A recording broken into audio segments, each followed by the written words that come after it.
Hi everyone, myself Nidhi.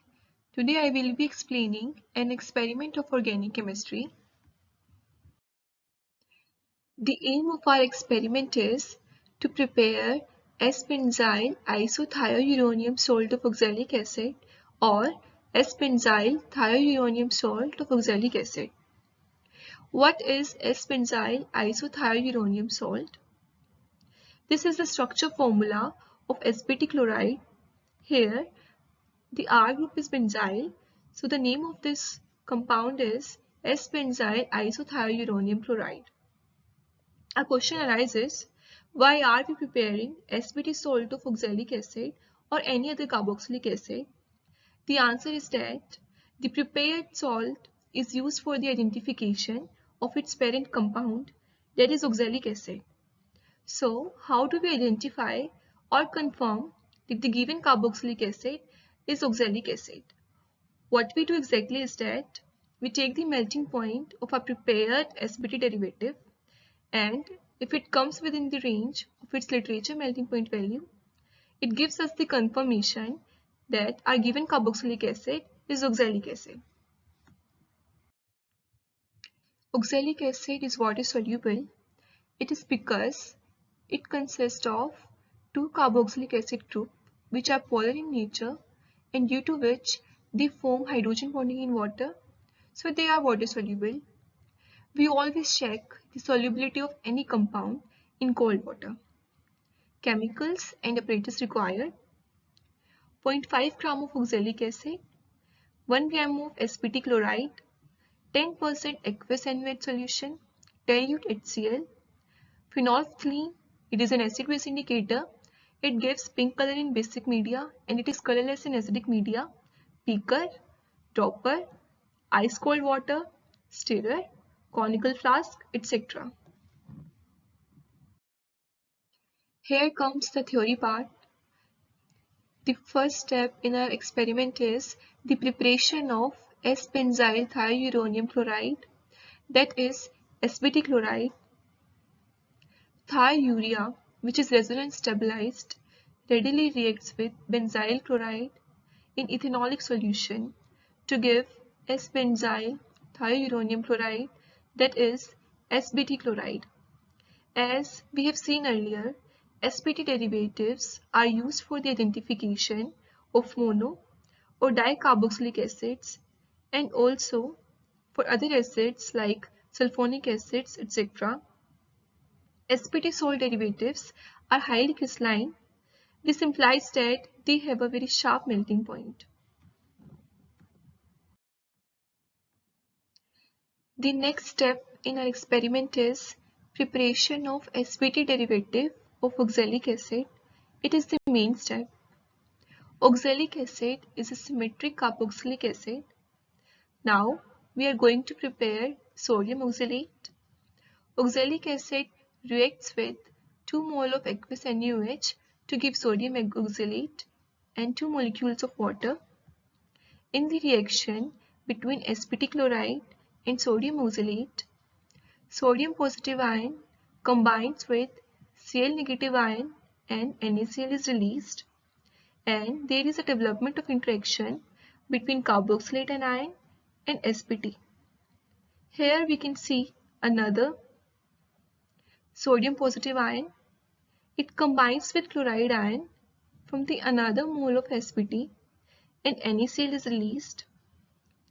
In the final step, 2 moles of NaCl is released and we get a final product, that is sbt derivative of oxalic acid.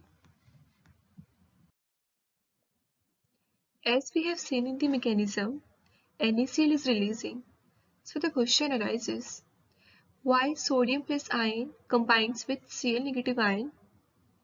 The answer is that its formation is more favorable. NaCl forms an ionic bond. The reason behind this is that the heat of enthalpy of formation is high, due to which its heat of enthalpy of stabilization is also very high. Also, the elimination of NaCl acts as a driving force because it shifts the reaction towards right hand side. So how do we evaluate the formed SBT derivative is mono or di?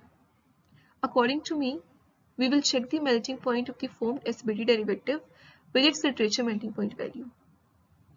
Procedure: 0.5 gram of oxalic acid was dissolved in around 10 ml of distilled water. In a beaker, 10% aqueous NaOH solution was added.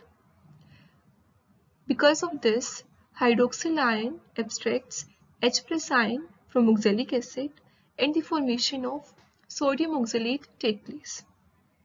The NaOH solution was added to it until the solution is just alkaline to phenolphthalein.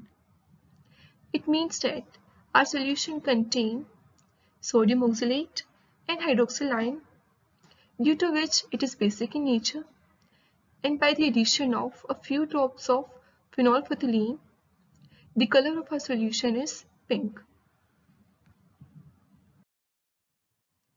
After this, a drop of dilute HCl was added to neutralize the excess of NaOH. Why are we adding HCl? If hydroxyl ions present are greater, they will replace chloride ion instead of carboxylate ion, because carboxylate ion itself is a bulkier group and there will be a rift between hydroxyl ion and carboxylate ion.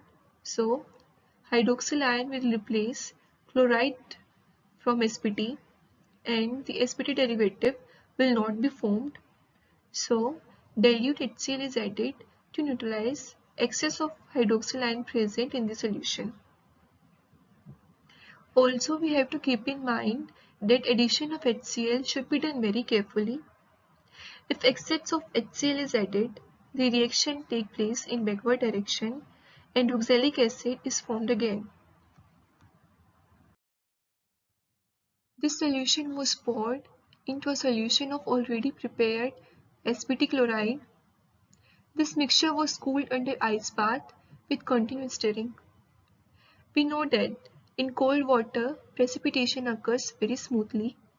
We get very fine precipitate of our SBT derivative. The separated product was filtered off using suction filtration setup. The crystals of SBT derivative so formed are highly crystalline in nature. We have seen this earlier also. So they have a very sharp melting point. It means that recrystallization is not needed here. Then these crystals were dried under hot air oven. Yield and melting point were reported in the result. The key learnings are: we must know why we are performing this experiment. The SBT derivative helps us to identify our parent compound. The elimination of NaCl drives the reaction forward. It acts as a driving force for the reaction. We get di-SBT derivative of oxalic acid. The addition of dilute HCl should be done very carefully. There is an interaction present between SBT and carboxylate anion.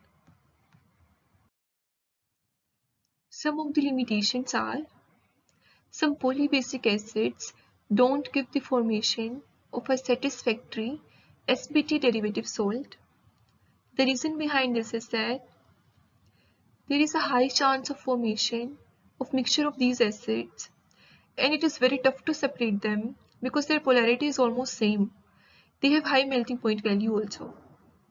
Second, the amino acid also don't give formation of a satisfactory SBT derivative salt. This is because of the presence of steric factors in the chemical reaction. I have taken this abstract from ResearchGate. It was published on January 2004. Its title is S-benzyl isothiauronium derivatives as nitrification inhibitors. It states that series of S-benzyl isothiauronium derivatives have been synthesized and evaluated for nitrification inhibitory activity under laboratory conditions. So What are nitrification inhibitors? These are the chemical compounds that slow the nitrification of ammonia, ammonium-containing or urea-containing fertilizers, which are applied to soil as fertilizers. They can help in reduced losses of nitrogen in soil that would otherwise be used by crops. So, the conclusion is that SPT derivatives can also be used as nitrification inhibitors because they are usually effective in increasing recovery of nitrogen fertilizer in row crops. Its application.